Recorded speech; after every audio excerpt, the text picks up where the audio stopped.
Ja, ich begrüße Sie, liebe Zuschauer und Zuschauerinnen.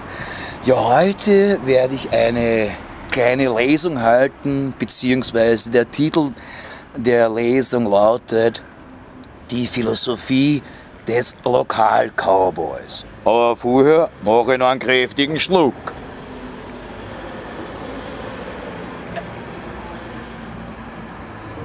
Ja, gar so kräftig war er nicht. Wurscht. Aber bevor ich jetzt zum Lesen anfange, muss ich schon noch meine intellektuellen Brillen aufsetzen. Okay, passt. So, da ist mein Schummezettel. Also, die Philosophie des Lokal-Cowboys.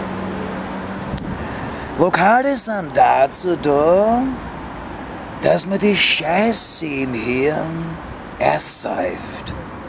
Da ist was dran. Lokale sind dazu da, dass man einen kleinen Wassersteifen einredet, es ein drum Hengstball. Lokale sind dazu da, dass man die goscherten Stammgäste mit einem teuflischen Grinsen mundtot macht. Lokale sind dazu da, dass man am Häusl merkt, dass man niemand ist. Lokale sind dazu da, dass der Wirt ein paar Bier spendiert und die Kellnerin gratis bläst.